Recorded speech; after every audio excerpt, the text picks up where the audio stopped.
Hi everyone, I'm Favianna Rodriguez. I am an artist, a organizer, and a pleasure activist. And I believe in the powerful role of culture to transform our imaginations and our world. I'm also a vegan. I'm a plant medicine practitioner. I am a sex educator, a gardener, a chef, a racial justice activist, and in general, someone who's really committed to joy and pleasure in a world that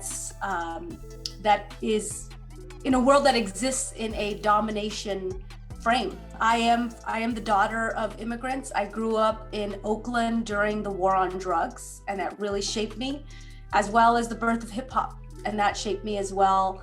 Being from Oakland, I was inspired by the Black Panther Party. I was inspired by being around all this queerness, by indigenous resistance, by the Chicano power movement, and being the daughter of immigrants, being the daughter of an Afro-Peruvian man, meant that I grew up in a mixed race household, and realizing that as a Latinx person, I've been robbed of my history and of my understanding of who I am because there's been a campaign of erasure of our indigeneity and our African roots. And so part of my commitment as an artist is to help us remember and also to help bring clarity to those of us who are the diaspora, and also especially to heal in a way that's aligned to our indigenous roots.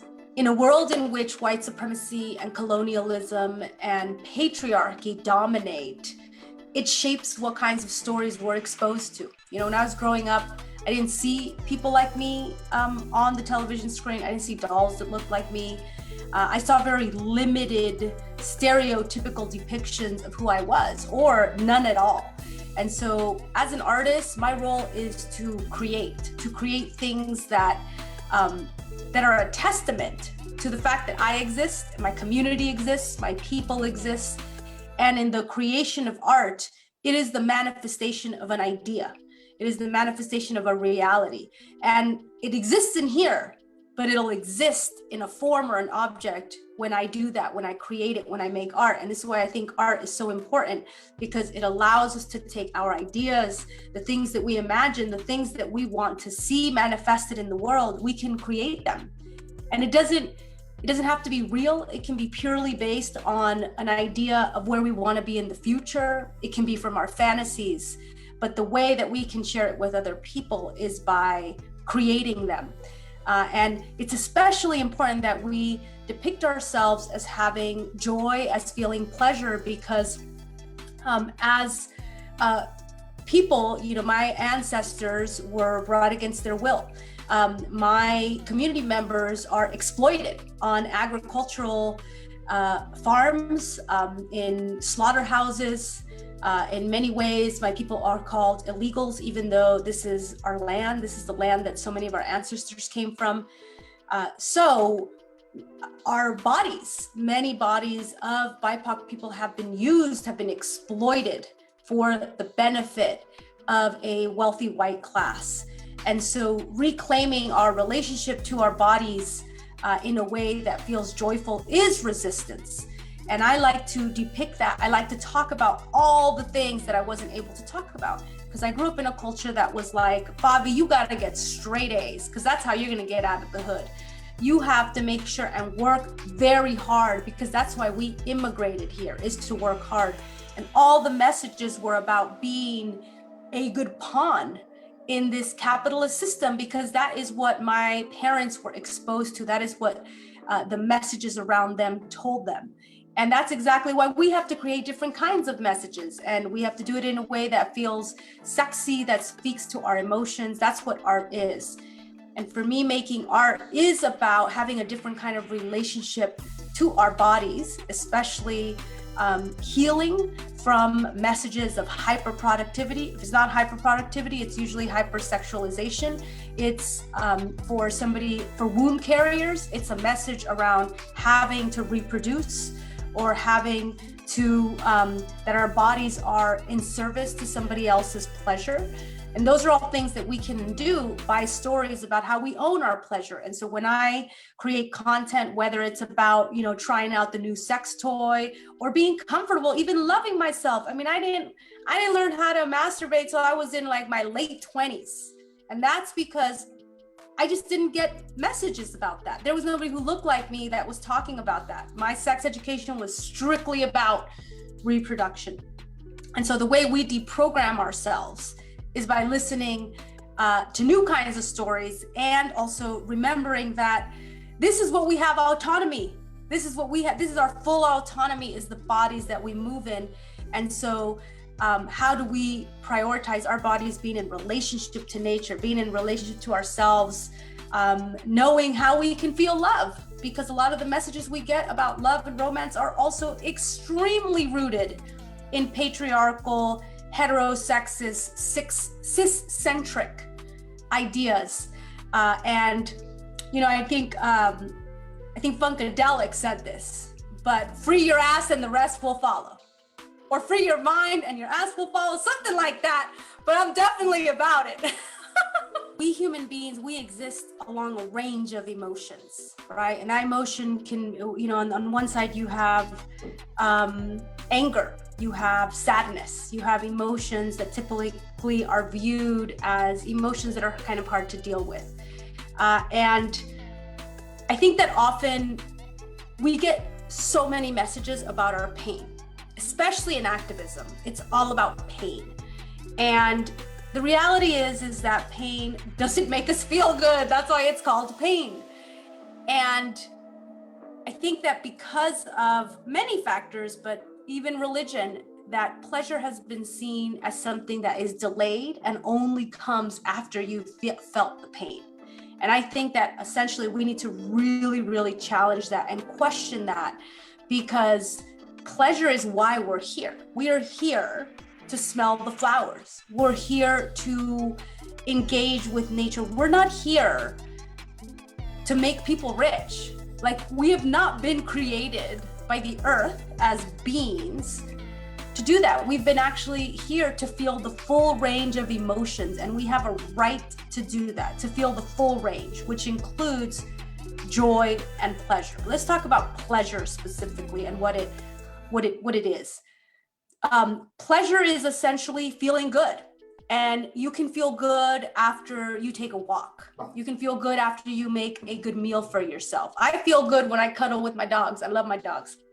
I feel good when I put my hands in the soil, because I realize that we are highly connected to the world around us. We are interconnected. We've received messages that we're not, and a lot of us grew up in cement cities where we were forced to live away from our cultures, our traditions, our lands.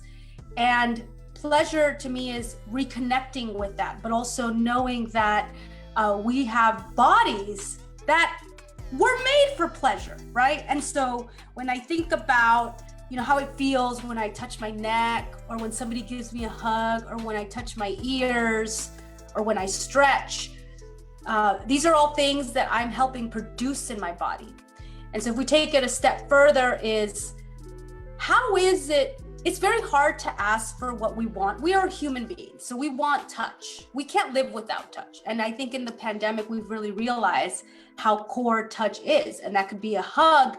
It could be somebody holding your hand. It could be someone being in closeness to you. And I actually feel that we should have more ways of consensually touching that are not just romantic. I think our culture has given us messages that only a certain kind of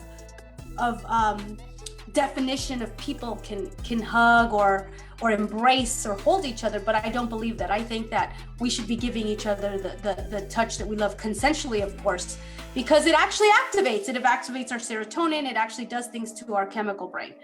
So if we can explore how we want to be touched, and that includes how we want to be touched sensually, right? Essentially, like, what are the parts of our bodies that most wake up? How do we feel when those parts are touched? Then we are more empowered to ask for that. And I think, and I'm talking about sensual touch. And then if we move into the realm of sexual touch, right, which people define sexual touch as different things, and everyone should define it as what they want to define it as, right? Or even, when you are kissed by someone and you are exchanging saliva, right? That's a different, that doesn't have to be sexual, but that is sensual, and that's something that feels good. And how do we begin to have agency over asking for what feels good? Because we have been shamed to not ask for it, and we've been taught that somehow somebody else is going to magically know exactly how we want to be touched, and that's a big mistake. That's very disempowering. What I think is empowering is when we can learn what our bodies want, what they crave, what feels good. Sometimes it's also a journey. Sometimes you think you may not like something, but then you're like, oh, actually I'm open to it. And I'm a strong proponent of that, because I think that when we live in a culture in which truly sexual assault is the norm, then we need to move away from that culture. And the way we move away from that culture is through consent, through being able to talk about what we want, to move at a pace that feels good. And that just takes real practice. It takes undoing. And I would also say that pleasure, of course, is not just sexual. It could also be sensual, right? You can create a pleasurable day for yourself by going on a hike with a really great friend and having a great conversation and just being in kind of a contemplative environment. But what pleasure does for our bodies is it actually helps our nervous systems, right? Because when you are exposed to ongoing fear, fight, right? Think about it. You can't hold your fists like this all the time. You want to be in a place where you could also receive. And to me, that's the essence of pleasure activism.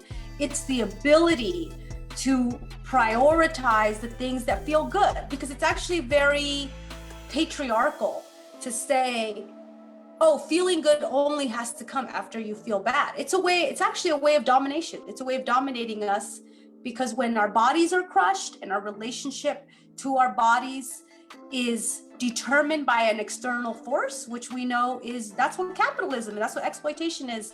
That's what we get used to. And that is a sick dynamic that we have to break. We have to break the cycle.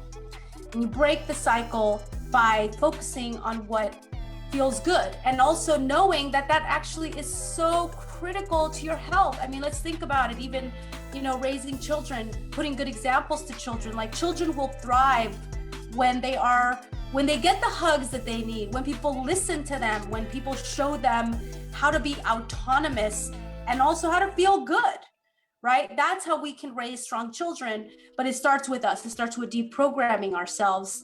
And I would ask for folks who are like, well, that's just a reason for folks to have sex or to be really sexual. What's wrong with that? I mean, we have organs on our bodies that are for sex. And that is, what if we learned how to use them in a way that can really help us feel good? Feeling good is I think we really need to question the idea of who taught us that feeling good was a bad thing. And why did they teach us that? What does it work for? In the interest of who? Because when we feel good, liberation starts with our bodies.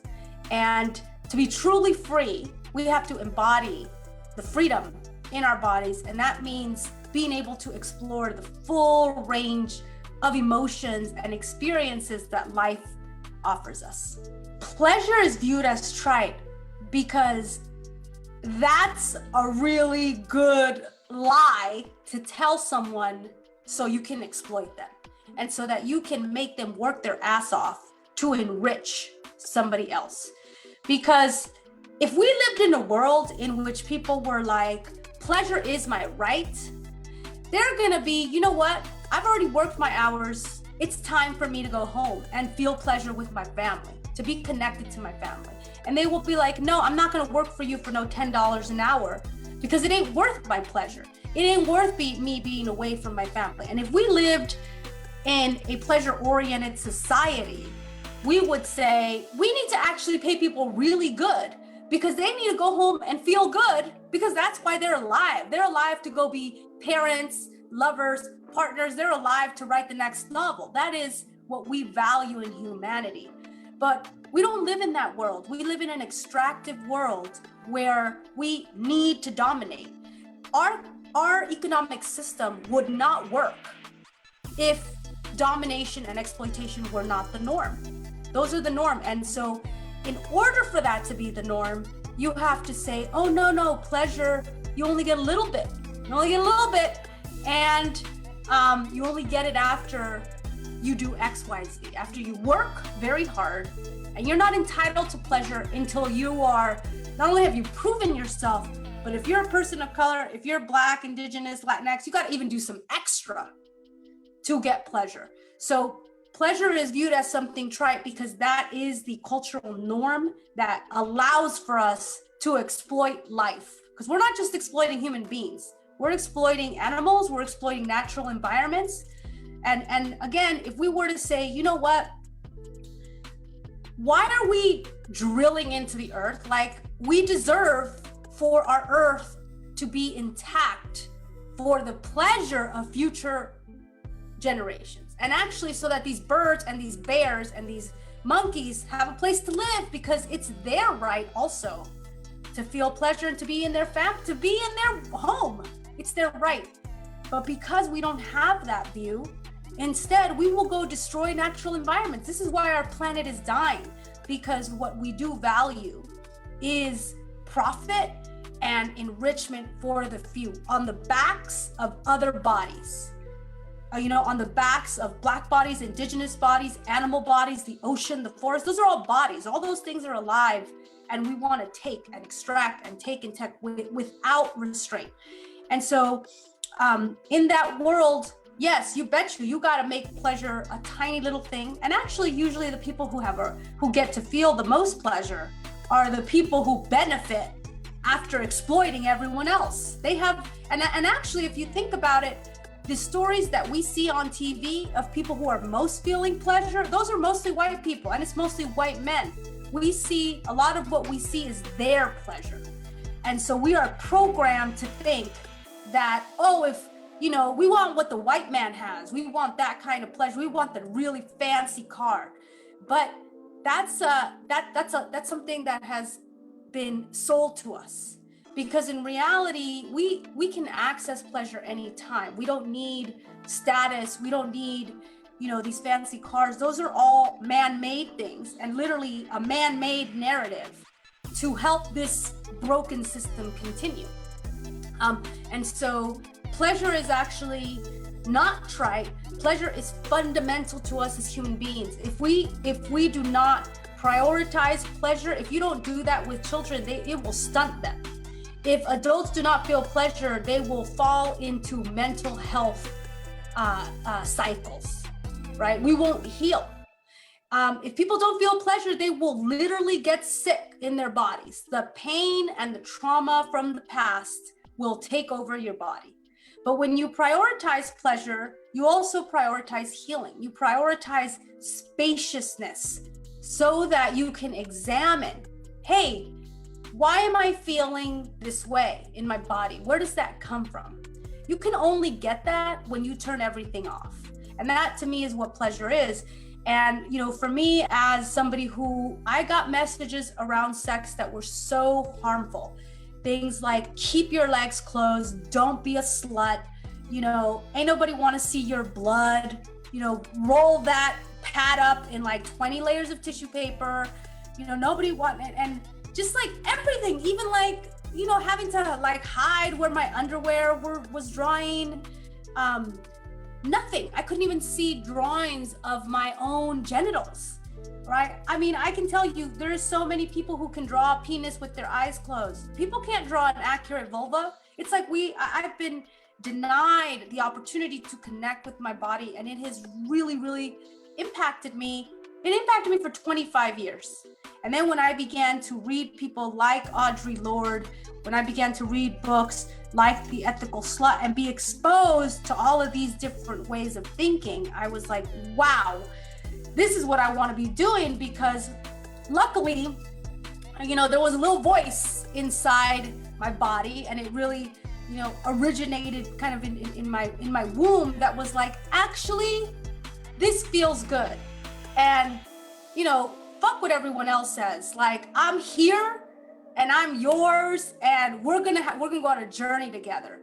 And for me to learn about my own body, what felt good, I mean, it's been like at least a decade, and I'm still learning. And now I feel so blessed that I can, I can create a pleasurable environment for myself. I know my body so well. I can give myself the best orgasms. I can do things that I didn't even think were possible, right? Exploring all of my body and, everything. I even think, the messages we get even about like our anus are extremely like just loaded with negativity.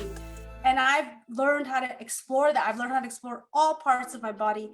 And that's what I think is the right of everyone, is to learn about this beautiful thing that we have, because nature didn't create it for it to be shamed. Nature didn't create it for it to be in the shadows and like nobody talks about it. Actually, when nobody talks about it, that creates violence, and it creates cultures of assault, domination. But if we put it in the open and we're able to say like, hey, if I would have gotten a comprehensive sex education, I would have come out way earlier than I did, but I didn't have access to that. And so for me, the not only is pleasure not trite, pleasure is fundamental and core to our liberation, because it is through pleasure that we will be able to heal, and we will be able to get into right relationship with our bodies, and then thus with the world around us and with the people around us. One of the things that I've been drawing a lot, one of the things I've been working a lot recently is depictions of a vulva. And as a vulva carrier, first I want to say that there are many carriers of vulva. It doesn't have to do with the gender that you identify with, because many different genders have vulvas. And so in my work, I create these like sci-fi fantastical depictions of vulvas as places of discovery, and also of like these worlds, right? Because one thing is that first is that in the vulva, and often in wombs, is where life can be created. And I am somebody that does not want to reproduce, but nevertheless, as somebody who has had abortions, I recognize that I have the power to create life. And even if I don't want to use that power, it is still something that I am in touch with. And so when I create drawings of the vulva, I make them super colorful and rainbow. And I have pubic hair, which, I mean, if we talk about depictions of vulvas, they have been so harmful. And I make them as these kind of different galaxies, and sometimes I put forests in them, because to me, it's like I am able, when I can really connect with my pleasure, I'm able to go to other worlds, right? And I'm able to be like, wow, like I literally am creating chemicals in my brain. When I focus on giving myself an orgasm, I'm creating chemicals.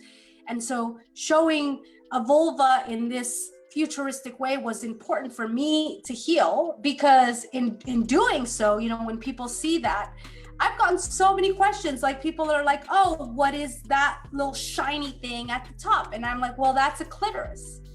And you would be amazed at how many people do not know what a clitoris is, how many nerve endings it has. They don't realize that it's actually the organ on any human body that has the most nerve endings.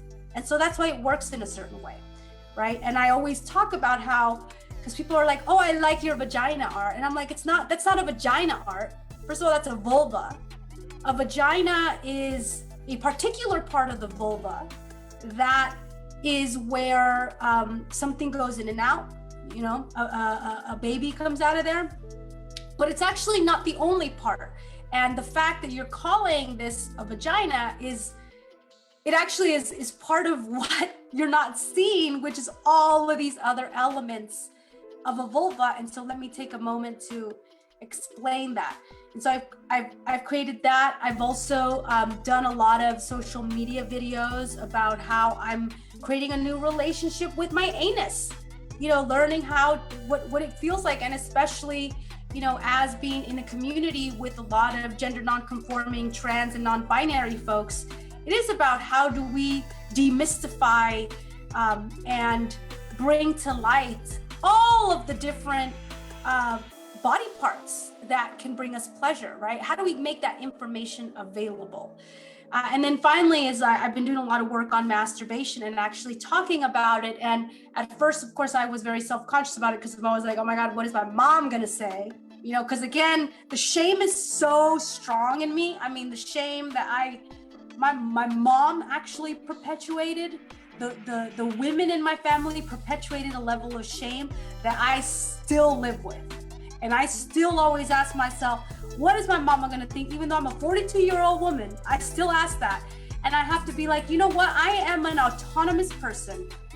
And I don't need to live in this judgmental jail I'm in. So I ended up always posting it, but I always gotta get an affirmation from my friends. I always am like, should I post this? Is this too graphic? I'm talking about all the things here. And they're like, get it out there, girl. Just hit post. And so what's fascinating is that, first of all, it's my most watched content. So on my video where I talk about anal toys and clit stimulation toys, I have over 50,000 views. And I've gotten so many people write to me and say hey, I'm in my 40s, the first time I'm trying out a toy, especially women of color. And I really appreciate that because that is what I want to be doing. If I could help women of color get more orgasms, I am doing my job well, And imagine that, I feel wow, if I could help people have better orgasms, that is what a joyful thing to do. And I do it through talking about toys. I do it by moving out of the shame, because remember, these things are crystallized in shame and stigma. And so we have to soften that. We have to start diluting that, dissolving that, and moving towards instead, yes, it's great that we talk about this. Joy should be a part of our conversation. In order to move to a world free of assault, people need to know. You got to know the science. You got to just know.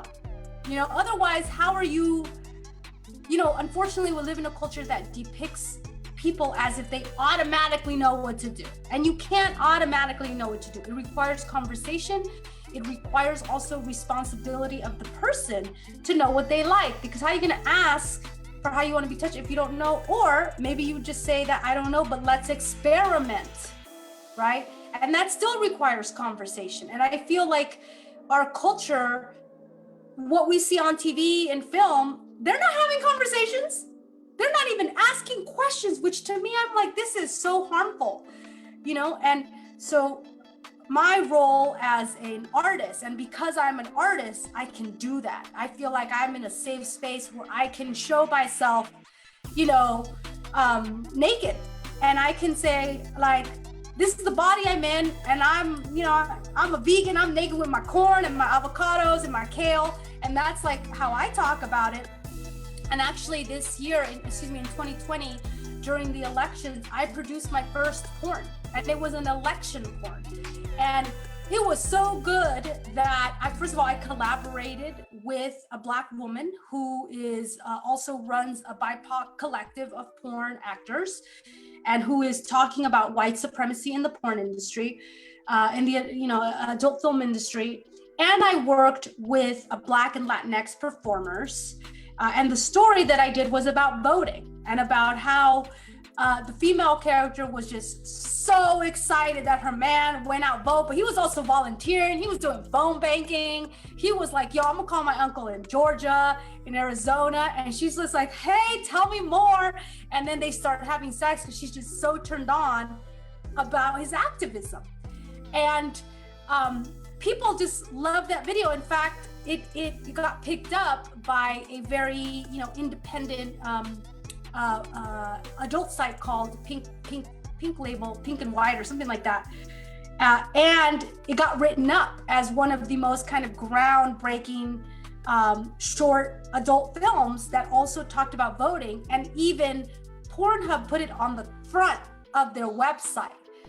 Because, you know what, because believe it or not, like, hey, all those states that we were trying to move, guess what? They're the #1 consumers of porn. So let's like not try to ignore that. Like, let's not try to ignore the reality of the data. And so doing that film, for me, I was like, you know what, eventually I would like to create content about these things, but the election is a good time to do it, because I mean, imagine like combining Get Out the Vote with some hot, sexy scenes. Like, that was the ultimate of the challenges. So one thing I would highly recommend that everyone do is to have a regular practice of masturbation in a way that feels right to them. And so even if you can say, 2 to 3 times a week, I'm gonna spend 20 minutes, 15 minutes on seeing what I like, right? Seeing what I like, touching my body. And that could mean like, what kind of pressure do I like in a certain part, in a certain genital, or even maybe in a tissue area, right? What kind of pressure do I like on my ears? What does it feel like when I pinch my lips or I pinch other parts of my body? What speed do I like? What do I notice that my body is doing? And, keep a journal or keep some audio notes, but engaging in an intentional process of knowing and understanding what turns you on is such a beautiful journey to engage in. And what I do, in my room, I have candles. I've gotten myself some really cool lube that has like some CBD oils in it. I have my favorite toys. I always make sure they're charged, because that's also an important thing. I have plants. I know what kind of playlists I want. And it don't take, it don't take an hour. I just, I set my timer for 15 minutes. And I do what I can, and then I just breathe. I breathe and I see like, what was that like for me? And usually it sets me up to have a really good day, because I have prioritized my pleasure. I'm learning more about my body. I'm learning what I like. And sometimes I have dialogue too. Like, I have a dialogue, an imagined dialogue that I want to have with someone, which is great because it takes practice to ask for these things. And so I imagine myself having dialogue with people and asking for what I want. Sometimes I even record myself, because I'm getting more into film. I'm like, oh, cool. How does this sound? And I get comfortable with myself being sexy, or maybe I get comfortable with like, what do we call it? Oh, maybe I get comfortable with dirty talk, right? And those things just take practice. I would say masturbation is like learning how to ride a bike. That you want to have a practice of what feels right. And as you keep doing it, you're like, oh, okay, this is the kind of pressure I want.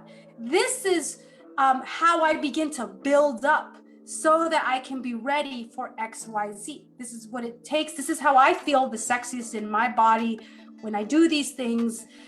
It gives you mastery. And when you have mastery and you're able to, be the kind of person you want to be in whatever and however you want to show up, if you have practiced that, it just really helps for when you are ready or want to share that with somebody else. It helps that you have taken time to do that for yourself. And it also will just, make your sensual life hotter. Because again, it's not about putting something else in something else. Sometimes it may not even necessarily be about genital contact.